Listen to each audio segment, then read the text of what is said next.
Otherwise, Chair. Good morning. Welcome to this meeting of the Strategic Licensing Committee. I'm obliged to inform you that this meeting is being live streamed and recorded.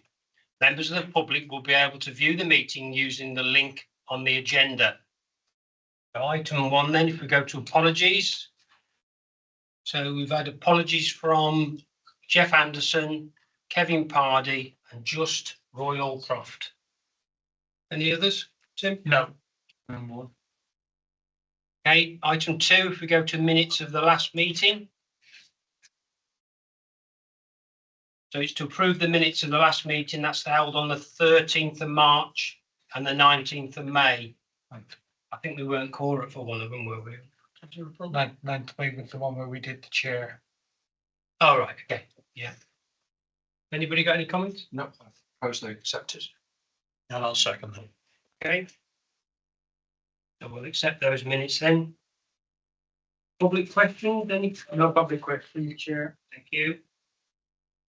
So disclosable pecuniary interests. Members are reminded that they must declare their disclosable pecuniary interests and other registrable or non-registrable interests in any matter being considered at the meeting as is set out in Appendix B of the Members' Code of Conduct, and consider if they should leave the room prior to the item being considered. Further advice can be sought from the monitoring officer in advance of the meeting. Got anybody? No? Good.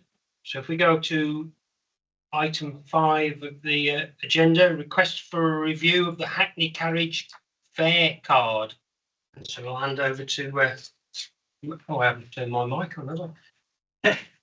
Oh, that's a good start. We can hear you've got a nice loud voice. Yes. I'm just thinking of the poor public.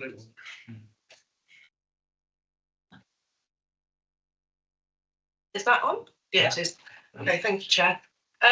So we've received a request from the Hackney Carriage Trade to review the fare card with suggested revised figures. We've done an informal consultation with the trade to see if anybody else had any comments. We received a supporting comment for the increase in the fare card, and the legal requirement now is for us to go out to formal consultation. So the purpose of bringing the report here today is to let the committee know that we would like to go out to formal consultation with the Hackney Carriage Trade, with a view to seeing if anybody else has got any more representations they want to make or any other ideas for amendments to the fare card. If during the consultation we receive any representations, we will bring the proposals back to the committee at the next meeting in October. If, however, we don't receive any amendments, the drafted fare card, the proposed one that we're going out to consultation with, will come into effect. So really it's just letting the committee know, and if you're all happy for me to do the formal consultation process, I shall go ahead with that. I'll propose, please. Just, Go ahead. Yeah, I've got a question. So,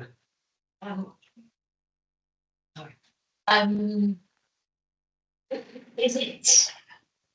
I've had a few children in Ludlow about what they're being charged and everything. Do they put forward those complaints? Because it makes me wonder if they're just chuddering, or because they have we got any new Hackney carriages in Ludlow? They seem to have, they're still not working at night, by the way. Okay, so Hackney carriages now cover the whole of the county, so they're not specific to one area anymore. Yeah. Because the zones got removed. So all Hackney carriages that we've got will cover the whole of Shropshire now. In respect of evenings, again, we've had this discussion before. They're all self-employed people. They can choose what hours they do. We've got no control of the hours that they actually work, I'm afraid. Yeah. But it's very bad when you get people getting off trains after 5:30 and there's no way to get to where they want to stay. The only other thing with that is to use private hires and pre-book. That's the only other option. Many until people don't know that if they're getting off a train, do they? No, I understand, but unfortunately the council has got no legal duty or authority over the Hackney trade or the private hire trade to tell them when they can and can't work. No, they've still got the same attitude if we don't.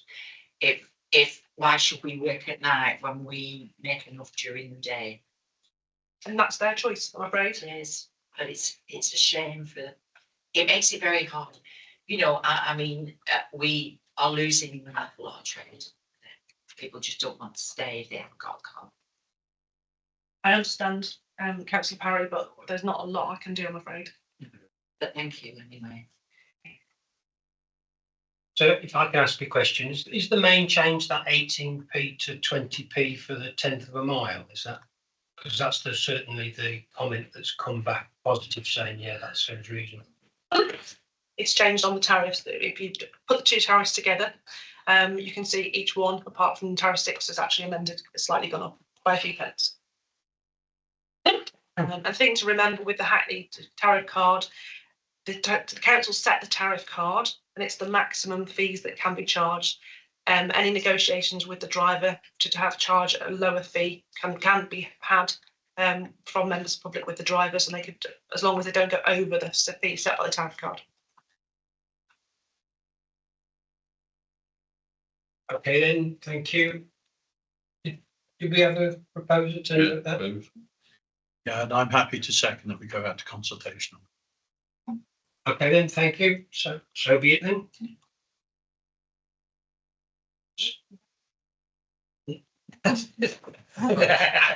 No, I don't think so.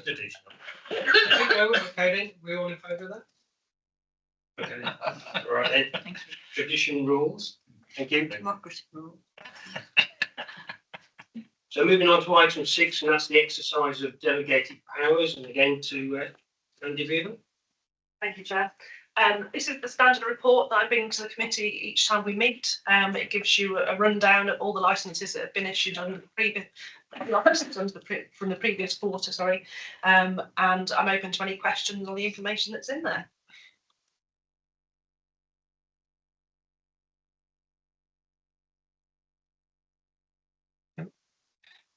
Can I go back and then just ask a question on what I've asked before?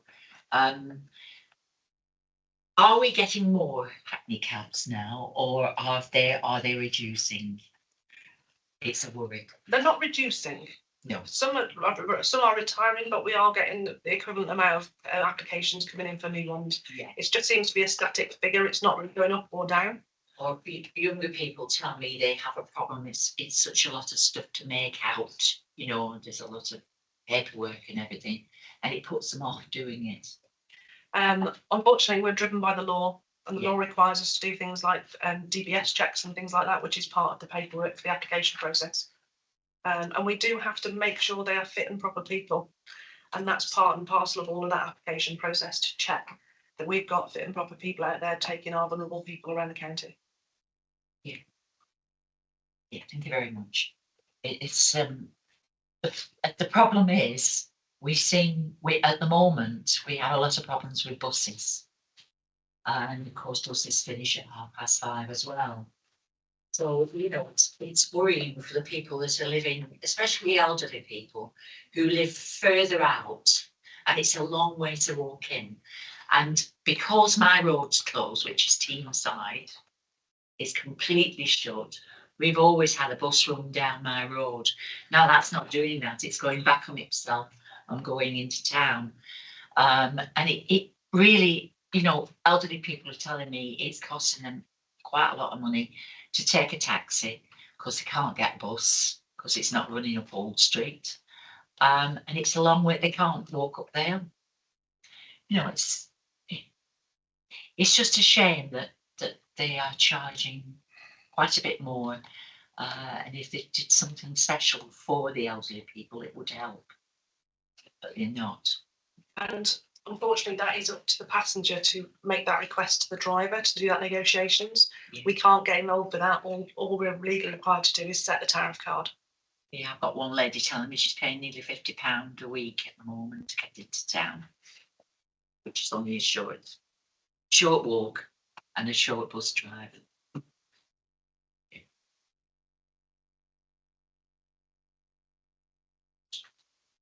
I was just going to say I'm happy to move the recommendation that we note. Councillor Jones. Yeah. Thanks. Thank you. Members to note the position, set out the report. I set out in the report, and we vote for that. Brilliant. Thank you. So item 7, date of next meeting, to note that the next scheduled meeting in Street Lighting Committee will be held on Wednesday, the 9th of October at 10 AM. So that ends the official meeting side of it, but I understand now we've got a training exercise as such, so I'd encourage you all to stay. Thank you very much. And how many minutes was that then?